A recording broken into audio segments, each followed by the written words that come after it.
There we are. Can you hear me? Yep. Hello. Nice. How's everything? How's school? Good, good. Just finished up lab. We're doing initiation termination of bypass, so it's Wow. fun. Lot of stuff. What school are you in again? So I'm doing cardiovascular science perfusion. So basically, I'll be the person who stops the heart for surgery and then acts as the patient's heart and lungs. Wow. That's a lot of responsibility and skill and school and all kinds of stuff. Yeah, I mean, I've been waiting to have this talk with you for probably like a year, I guess, right? I know. I It's kept nuts. getting the on Facebook. I got the memories of last time I was there in Florida. Yeah, yeah. So we're gonna talk about your dog, Dude. I'm Mm-hmm. here with Dasha, and you say your last name. Buchkovsky. Yeah, I'm not gonna try that. I've like always looked at it and I'm like, I really hope one day I don't have to say that. You know what I mean? Yeah, Uh, that's all right. all right, cool, cool. Yeah, so we're here and we're gonna talk about her dog Dude and the amazing job she's done with him. Dude was a challenge. All right, we're gonna start there. His nickname was Tyrant. When he first came, I'm actually going to let you speak, but I'm going to give a quick thing here just so they know where all this is going to go. When dude came, he was 6 months old, right? Hmm. Yeah. Exploding at cars and I'm going to let you give the details on how far it was away and everything like that. But he was exploding at cars, at other dogs, at some people too, right? Yep. Just out of control. Malinois. This was how many dogs you had before him? So he was my first dog of my own, but I grew up with a collie mix, a Mal mix, and a Doberman. Okay. So you've been around dogs, but this was your first Hmm. dog. Yeah. Hmm. So I'm gonna let you talk. I'm gonna let you explain what he was like and experience with me and how you met me and stuff like that. All right. So go ahead. Just this is gonna be about you today. All right. So first of all, when he got to the bad point, he also had some GI issues. He was sick at some point. He had moments where he was just kind of glassy eyed, like you could tell something was off. I think he mentally wasn't doing very well as obviously reacting to everything and physically had issues. But he was barking, like you said, cars, all of that. He would bark at cars. So, like, if there was, I think, few hundred feet, it would be of a distance. And if a car was far away, I mean, it looks like the size of a fly, he would be barking at that. He barked at the vacuum, the blender, the washer, the TV, like the TV menu, he would lose his mind at. We started with one trainer who we were doing counter conditioning. I was trying to, feed him treats, distract him. We would do counter conditioning at a distance from cars, and then he started associating that spot with the spot where he gets to stare at cars and chase them. Um, so from that point, I started looking into training without conflict trainers local to my area. And so first, I found someone in Myrtle Beach that was Grayson. He did a free kind of eval of Dude. And I think that's at that point he realized this is actually a pretty serious case. And he wanted to find someone who, would be very confident in their skills to handle it. So first he recommended Ivan. And then after we found out Ivan was busy, he said, okay, I know this guy. I think he'll help you. He's in Florida though, and he told me about you. And so then I contacted you, reached out, and the rest is history. You originally sent me the video, Mm-hmm. and I think Grayson said it was 200 yards away, the dog, and he Yep. was, and just so everyone's clear, I might splice in video here so they can kind of see him. He exploded at cars. I mean, he didn't bark. He was pulling on the leash, choking himself, exploding at cars. And the video that you had sent me, you were taking him out and trying to Mm-hmm. counter condition him with food, and you were just getting outside, and he was exploding, and then you had to run back into your house and stuff like that. Yep. Yeah. How did all that affect your life? I mean, we were miserable. And this was at the point where, I got myself into a mal and I'm thinking I can handle it because I like trained my own family dogs and worked with horses. And I'm starting to really consider the odds that this dog might not be for me. I might not be up to handle what he's capable of. Um, And so, I'm sorry, what was your question again fully? How did that affect your life? Yeah, I was kind of thinking on it yesterday, knowing that we were going to do this, and it's kind of it was pretty dark, honestly, and I've kind of forgotten a lot of it because it was so tough. Because this was every moment of every day, anything you do revolved around this dog, and we had a cat at this point too, and we still have the cat, but it was this weird thing where that other animals completely pushed aside. Our mental well-being, mine, my boyfriend's, was very bad. Dude, I could tell he was deteriorating mentally. So it was tough all around. I mean, when you live your life for a dog and you expect it to be this like wonderful puppy years where it's fun. Yeah, I mean, when I first spoke to you, it was a bad situation, and I've gone through that because I've had these kinds of dogs, and when you don't know what to do, and every day you're trying to fix it, and Mm-hmm. it's just getting worse, and you can't take the dog outside, and your whole life revolves around just this mess. And in the beginning, spoke to you, I remember how you were different than you are today. You know what I Mm-hmm. mean? We'll get into that too. Tell a little bit now about experience with me. What happened? So actually, one thing, I don't know if I've told you this actually, but one thing going into it is I was like, I'm this young blonde girl with a serious dog. No one's going to take me seriously. And like, I knew that there was a chance that I'd be looked at this dumbass who chose to take on this dog.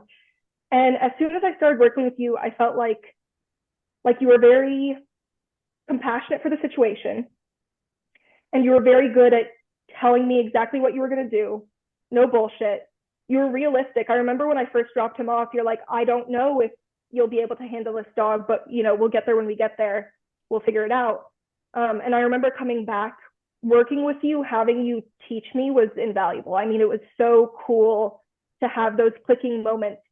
And especially that, I asked you to allow me to come and teach Dude a few things like loose leash walking. So it was amazing to see what you built and then be able to continue that on my own. Yeah, so just so everyone's clear, dude, you drove down 9 hours, right? Mm-hmm. You drove down, you dropped them off. Dude was with me for 5 weeks. Don't Yeah, it might have been a little longer, maybe 6-ish. Yeah, yeah, because he was for real, and scheduling was it was a little weird about you Yeah, because I was out of town. yeah. So it was probably about 6 weeks, and I communicated with you, and then I did what I do. I get him trained, and then you came down, and then you spent five days or 4 days the first Um, time. I don't remember. I think it might have been closer to 4. Yeah, then you came down, and I didn't. There was a few things you asked me hold off on him. Can you teach me how to teach him to walk on a leash and stuff? And so you were there in those 4 days, you did it with me here to help. So Mm-hmm. so so you actually saw it and stuff like that. And then we actually went to the dog park with him. We were around cars, we were around this, and we didn't let him free inside the dog park, but we had him Yes. outside the park, and he walked up the dogs and stuff, right? Mm-hmm. The videos, I've got them all, you know what I mean? So then everything is going great. He's walking on a leash fine, not exploding at cars. He doesn't explode at dogs. He doesn't explode at people, this and that. So now you go home and things are good, but then they Mm-hmm. take a little twist. And this is where this is important because when you train a dog, things can take a twist, and you have to know how to train dogs differently. So tell them about the twist here. So the twist was that he got injured. And so that meant that, and he basically fractured his growth plate. He was still young and growing. So this was kind of a scary thing. I didn't know long term. He got so good at chase and catch, absolutely loved it. And now I'm thinking, shoot, like, what am I supposed to do? How do I keep up with his activity level and his needs if we can't play the one thing that's kind of helping maintain that? So I remember he started deteriorating again because we couldn't take him out to play. So I contacted you again to see this isn't working. What else do I need to do? Yeah, so just so everyone's clear, part of what I did with him was chase and catch with a ball, playing ball. And I put a lot of his drives, chasing the cars and stuff like that, into the ball. there's more to it than that, of course, but Mm-hmm. that was a big part of it. And keeping him from chasing the cars, these young Malinois, they need a place to put these drives. And suddenly he's hurt and he wasn't going to be able to play for months, right? Yeah, so he actually, gosh, it's funny because I feel like I blocked this part of his life and my life out of my memory, but it was an indefinite number of months because they said they did x-rays. There's nothing we can do to help it. He just needs to be on crate rest. So it wasn't even that he couldn't play. It was that he couldn't even jump. I was carrying him up and down the stairs. He was crated for most of the day, every day. And of course, that means that, when I'm walking outside, he's going to lose his mind. Yeah, yeah, and then he started to explode at dogs outside again, Mm-hmm. right? And then that's when you gave me the call, and I remember and you were like, "Man, this is I don't know if we can deal with this situation." And so I said, "Come back down," right? Mm-hmm. And so you came back down, and this was I just want everyone here to be clear. This is at no extra cost because you did my program and I'm going to help you, period. So you came back down and you came back down 5 days. Yep. So tell everyone what happened then. So that was really cool because I got to see a whole different side of Dude. And also, I'm extremely appreciative that you let me come down at no extra charge. I mean, that I have so much respect for someone who's able to follow through and like help me in that way. And Dude, obviously. But so at that point, we started getting into kind of protection type stuff. You had him working with a pillow. I got to see him in a totally different light. That was the first time I'd ever seen him go crazy at something other than a car.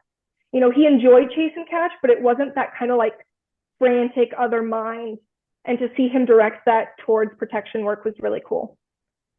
Yeah, and when he first came to me, I wanted to do some protection work. And this is the bite sport work, not the Yeah. real stuff. Okay. So and you wanted to do more, I believe, like scent work, right? Mm-hmm. Yeah, and I was trying to explain to you, well, this kind of a dog, he really wants to bite. He really wants to bite. And so I was like, well, she's not going to go there. So I put it into the chase and catch, and it was good enough for him. Mm-hmm. But then you saw him when you came back and I brought him out. You know what I mean? That first day, he didn't know what to do. You had the back line, I came out and I had the whip and everything, and he didn't know what to do. And then he caught on so fast Mm-hmm.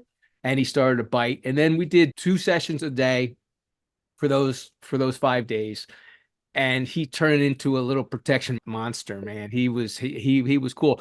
But then, like you just said, just like he was trying to go after the dogs and cars, he put it into this protection work, and I made him crazy there.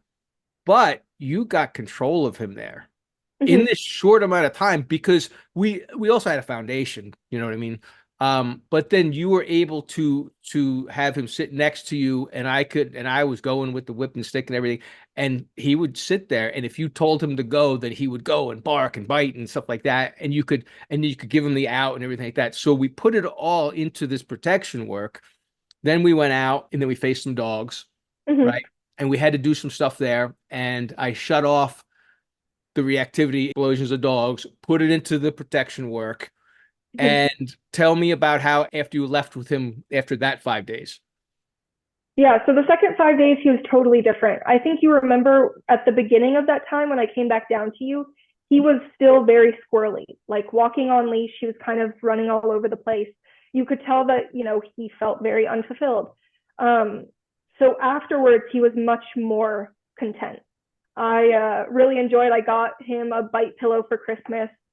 So I have a video of him tearing it open, and as soon as he sees it and knows what it is, he goes after it. Um, I got him to bark on command, which is really fun. And especially if we haven't used that command with a pillow in a while, he will be in my face. He will be jumping up to my face, barking, very intense, very fun. He's drastically improved. I mean, his hair will stand up around dogs, but I have him, we hike a lot. I take him off leash. If there's a dog coming, I just pull him off to the side and he's totally fine. I've even had on the same trail, I'll be slightly to the side, and the other people, I'll be chatting with them and they have dogs too, and dude is totally fine. Yeah, yeah. You sent me some stuff, and you're climbing rocks, and he's climbing rocks with you, and he's off leash. You just messaged me that you guys were out, and you didn't even have his leash, and another dog Mhm. came. What was that situation? So we go out to a field and we play football with him. He plays football with my boyfriend, and he's very very good at it. But we went to see. So there were some dogs practicing for like a one of those, I don't know, confirmation shows, the ones where they trot around in circles on a lead. Um, Gorgeous dogs. I wanted to go see. So he's not on leash. So I go, okay, well, just take a little space and walk around them. We walk around them. Dude has no problem. We play a little bit around them. Dude really doesn't even care that they're there. I expected him to at least stare at them more, but he was enjoying his thing. And then at some point, I went to talk to some of the people who had dogs. I had my boyfriend stay, I don't know, 6, 10 feet back with dude. And the dogs actually, as I approached them, they were playing slightly. And so I'm watching dude and watching the dog, seeing if he has any reaction to it. And he's just content. Yeah, He's happy sitting there, yeah, watches me. yeah. He's really changed a lot, and this goes to the training he had, but this goes a lot to what you did. You've worked with him in the beginning. You were working with him a lot. You Mhm. just didn't know what to do. You were told the wrong things. Once you got the right things to do, you consistently do the right things, and you have a great dog now. I mean, Yeah. you went from a dog like you said, your life was kind of dark before, you know what I mean? And it was Hmm. bad. What's it like now with him? I mean, it's wonderful. I'm constantly thinking, you know, it was funny. I was thinking the other day, I'm like, gosh, what did I do to deserve a dog that was just such a disaster? And then I joked, what I do to deserve this dog now? And then I realized, I have put a lot of work into it, but he's at that point where I'm just like, I'm so lucky to be able to, my boyfriend has a thing with him, which is amazing. And they have like their own relationship with their own thing they do. I have my own relationship with things we do. He gets along with a cat great now. He's still a little annoying, like a little brother, but we're Yeah, never concerned. you keep you send me the pictures and dude and the cat eating out of the same bowl. They Yeah. sleep in the same bed. You know what I mean? It's unbelievable, you know. Yeah, I just see this case and man, trainers, a lot of them couldn't handle this dog. Like when you first came to me, trainers you had and it didn't go well. And then some of them said, "Hey, this case isn't for me."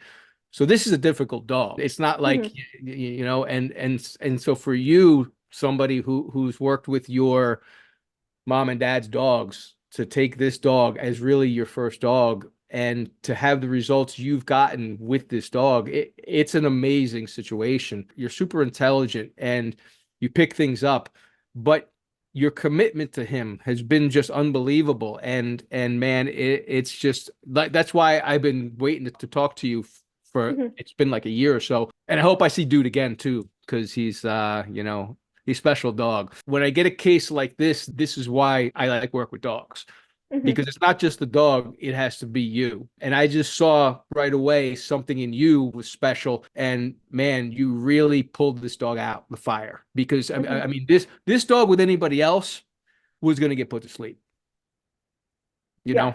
know? Yeah, I mean someone's gonna give him up and they're not even gonna take him because he was ballistic, Mm-hmm. you know, And that so was that was the thought that I kept having, is that either I figured something out with this dog, because I know other people aren't about to put themselves through what I've gone through already. I just knew, like, especially if we sent him back to the breeder, I don't know if the breeder would find someone for him. yeah, he was in a bad situation, and the way he's turned around, man, I love it. It's special. Mm-hmm. It just is, and and like I've said to you before, you're in all this school, and you're gonna be working on people's hearts and everything, and it's like, man, I really wish you would train dogs. You know what I mean? And I know that's not going to happen. You're gonna get more dogs. You know what I mean? You're gonna be out of school. You went to Clemson first, right? Yes, yeah. Yeah. And then so you're gonna get out of school and you're gonna get a big house and yards and you're gonna have these dogs and you're gonna train your own dogs and you're gonna have a lot of skill at it too. It's gonna be Hmm. cool. Anything else you want to say? Oh gosh. I did definitely want to say I appreciate all you've done for us. I mean, you still come up in our household when we say, wow, dude does this such cool thing. It wouldn't be possible without Matt. Um, so I appreciate you like kind of taking me under your wing a bit too to help me figure everything out. You're a fantastic teacher, so I've appreciated that. And then also, I love being able to constantly update you and then also get feedback from you. Um, and be in your groups and kind of see what you're doing with the rest of your dogs is always fun. Yeah, man, like I said to you, when you hire me, you get a commitment from me. As long as you're committed. Mm-hmm. If you're not committed, then I'm gonna back off too. But you have an issue with this dog. If you said to me next week, "Hey, have an issue," I would say, well, "When can you get down here?" That's Yeah. and that's going to be it. So I think it's important. You're just wonderful with this dog, man. It's just great. So I think that's good today. And thanks for the kind words. And I hope I see Dude again soon. Yeah. Here, let me show him He's really here. quick. Dude, up up. I can't Oh, see him. he's stretching. Come on, dude. He The can't fruit hear bat. you right now, but there he is. There he is, the fruit bat. Happy boy, hi. And the Yep. cat, of course. All right, cool. This was great. And we're definitely going to talk again soon. Sounds good. Thanks for having me. Thank you very much. Have a good one. Bye bye.